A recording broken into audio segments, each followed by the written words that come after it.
നമസ്കാരം. മലയാളി വാർത്തയിലേക്ക് സ്വാഗതം.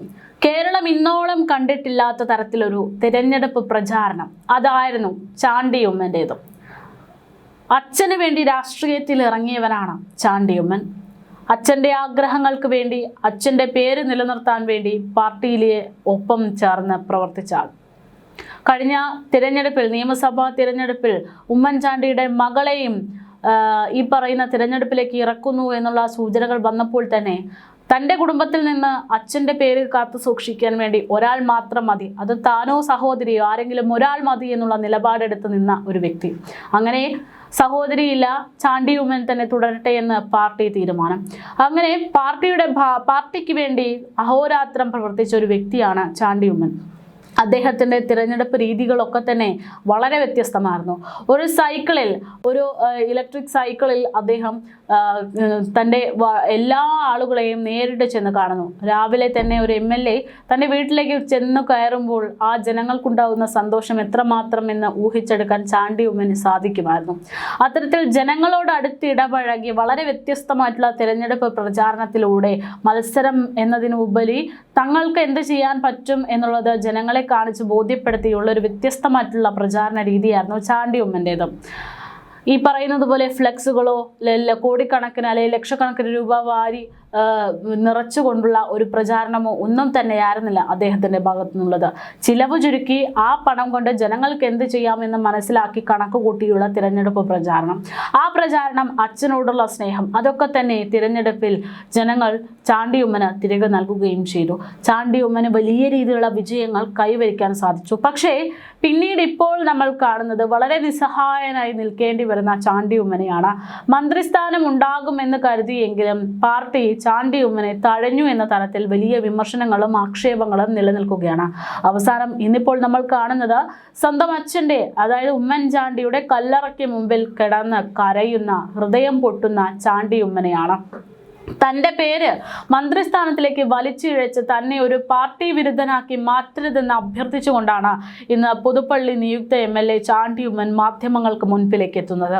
കഴിഞ്ഞ 4 ദിവസത്തോളമായി താൻ അനുഭവിക്കുന്ന മാനസിക വിഷമങ്ങളുടെ പരമാവധി അതായി എന്നും ഇപ്പോൾ ഉള്ളതിനേക്കാൾ അപ്പുറത്തേക്കാണ് ആ സാഹചര്യങ്ങളെന്നും മാധ്യമങ്ങളോട് വളരെ വൈകാരികമായി പ്രതികരിക്കുന്നു ചാണ്ടിയുമ്മൻ. തിരുവനന്തപുരത്തേക്കുള്ള യാത്രയ്ക്ക് മുന്നോടിയായി പുതുപ്പള്ളിയിൽ എത്തിയപ്പോഴാണ് അദ്ദേഹത്തിൻ്റെ ഇത്തരത്തിലുള്ള വൈകാരിക പ്രതികരണം. മന്ത്രിസ്ഥാനത്തേക്ക് പേര് വലിച്ചിഴച്ച് അപമാനിച്ചത് മാധ്യമങ്ങളാണെന്നും 26 വർഷമായി കോൺഗ്രസ് പ്രസ്ഥാനത്തിന് വേണ്ടി പ്രവർത്തിക്കുന്ന ആളാണ് താനെന്നും യാതൊരുവിധ സ്ഥാനമാനങ്ങളോ മറ്റ് കാര്യങ്ങളോ താൻ ആഗ്രഹിച്ചിരുന്നില്ല എന്നും പാർട്ടിയെ സേവിക്കുക, പാർട്ടിക്കൊപ്പം നിൽക്കുക, ജനങ്ങൾക്കൊപ്പം നിൽക്കുക, അതാണ് തൻ്റെ ഉദ്ദേശമെന്നുമാണ് ചാണ്ടിയുമ്മൻ ഓർമ്മിപ്പിക്കുന്നത്. പാർട്ടിക്കെതിരായി പ്രവർത്തിക്കുന്നതിനെ കുറിച്ച് ജീവിതത്തിൽ ഒരിക്കൽ പോലും താൻ ചിന്തിച്ചിട്ടില്ല. സ്വന്തം പിതാവിനെ കൊല്ലാൻ ശ്രമിച്ച മകനാണെന്ന തരത്തിലുള്ള ക്രൂരമായിട്ടുള്ള ആക്ഷേപങ്ങൾ പോലും തനിക്കെതിരെ ഇപ്പോൾ കേൾക്കേണ്ടി വരുന്നു എന്നും വൈകാരികമായി പറയുന്നു ചാണ്ടിയുമ്മൻ.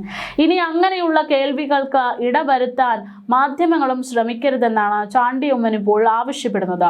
മന്ത്രിസ്ഥാനം ലഭിക്കാത്തതിന് കാരണം കോൺഗ്രസിലെ പ്രബലരായ 3 നേതാക്കൾ കൈ ഒഴിഞ്ഞതുകൊണ്ടാണോ എന്ന മാധ്യമപ്രവർത്തകരുടെ ചോദ്യത്തിന് താൻ ജീവിതത്തിന് തുടക്കം മുതൽ ഇന്നുവരെ ഒരു ഗ്രൂപ്പിലും പങ്കെടുത്തിട്ടില്ലാത്ത കോൺഗ്രസ്സുകാരനാണ് എന്നുള്ള ഒരു കൃത്യമായിട്ടുള്ള മറുപടി മാത്രമാണ് ചാണ്ടിയുമ്മൻ നൽകിയിരിക്കുന്നത്.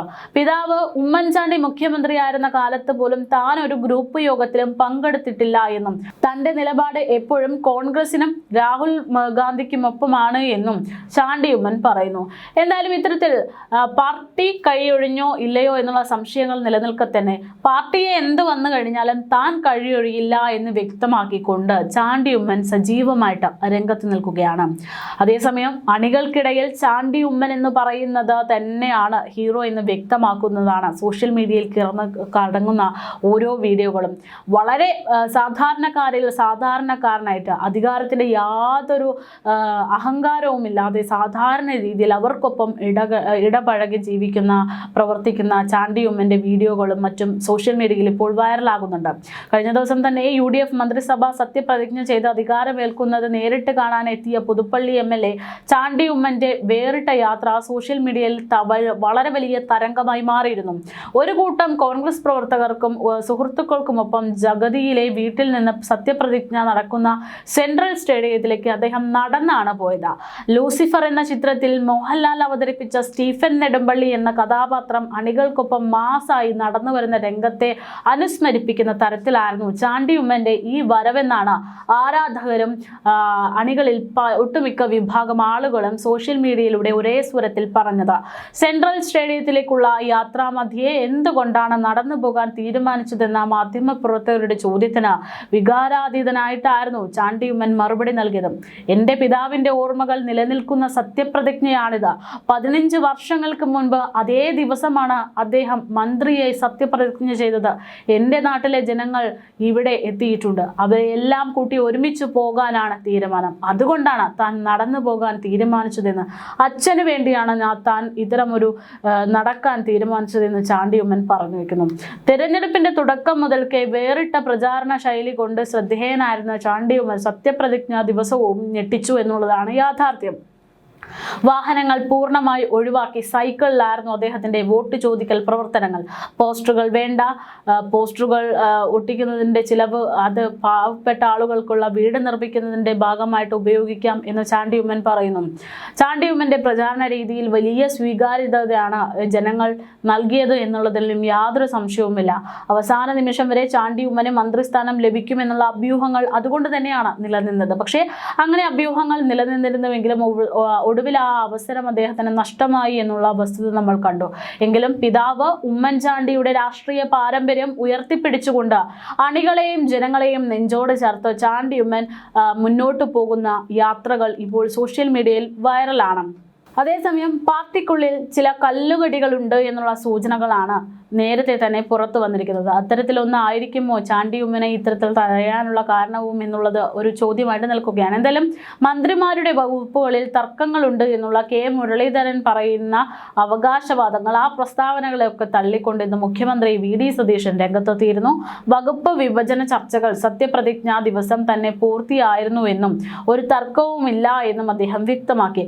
ഗവർണർ സ്ഥലത്തില്ലാത്തതിനാലാണ് ലിസ്റ്റ് സമർപ്പിക്കാൻ വൈകിയതെന്നും മുഖ്യമന്ത്രി കൂട്ടിച്ചേർത്തു. തിരുവനന്തപുരം മന്ത്രിമാരുടെ വകുപ്പുകളിൽ ചില തർക്കങ്ങളുണ്ട് എന്ന കെ മുരളീധരന്റെ വാക്കുകൾ തള്ളി മുഖ്യമന്ത്രി VD സതീശൻ രംഗത്തെത്തുകയായിരുന്നു.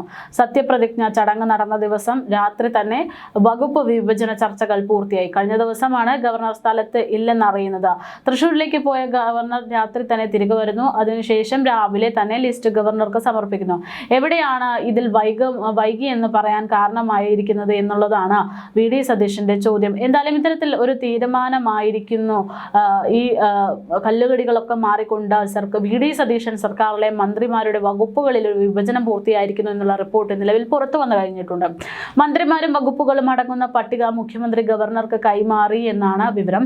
റോജി M. ജോണിന് ഉന്നത വിദ്യാഭ്യാസവും M. ലിജുവിന് എക്സൈസിനൊപ്പം സഹകരണ വകുപ്പിന്റെ ചുമതലയും കൂടി നൽകിക്കൊണ്ടാണ് ഇത്തരമൊരു റിപ്പോർട്ട് കൈമാറിയിരിക്കുന്നതെന്നാണ് സൂചന. ഇന്ന് രാവിലെ 9 മണിക്കാണ് VD സതീശന്റെ നേതൃത്വത്തിലുള്ള UDF സർക്കാരിന്റെ രണ്ടാമത്തെ മന്ത്രിസഭാ യോഗം ചേർന്നിരിക്കുന്നത്. ഇതിനുശേഷം പട്ടിക ഗവർണർക്ക് കൈമാറുകയായിരുന്നു. സർക്കാർ അധികാരമേറ്റത് 3 ദിവസം പിന്നിട്ടിട്ട് മന്ത്രിമാരുടെ വകുപ്പുകൾ സംബന്ധിച്ച വിജ്ഞാപനം പുറത്തിറങ്ങാത്തതിൽ ചില വിമർശനങ്ങൾ നിൽക്കുന്നുണ്ട്. ലീഗിന് നൽകിയ ഫിഷറീസ് വകുപ്പ് കോൺഗ്രസ് ഏറ്റെടുക്കുമെന്ന ആവശ്യത്തിനായിട്ട് ലത്തീൻ സഭ രംഗത്തെത്തുന്നു എന്നതടക്കമുള്ള കാര്യങ്ങളാണ് ഇവിടെയുള്ളത്. പകരം ഉന്നത വിദ്യാഭ്യാസം വേണമെന്നുള്ള ലീഗ് നിലപാടും അവിടെ ശ്രദ്ധേയമാണ്. ഇതിന് കോൺഗ്രസിനും ലത്തീൻ സഭയ്ക്കും എതിർപ്പുണ്ടായിരുന്നു എന്നുള്ളതാണ്. AP അനിൽകുമാറിന് ആരോഗ്യ വകുപ്പ് നൽകിയത് കെ മുരളീധരൻ എതിർത്തു. അതോടൊപ്പം ആ വകുപ്പ് മുരളീധരനിലേക്ക് എത്തുന്നു. മുരളീധരനെ നിശ്ചയിച്ച വൈദ്യുതി AP അനിൽകുമാറിന് നൽകുന്നു. എന്നാൽ അദ്ദേഹം വഴങ്ങിയില്ല. ഇതോടുകൂടെ KC വേണുഗോപാൽ പക്ഷം സമ്മർദ്ദത്തിലായി. മുരളീധരൻ നൽകുന്ന ദേവസ്വം വകുപ്പ് കൂടി അനിൽകുമാറിലെത്തിച്ച്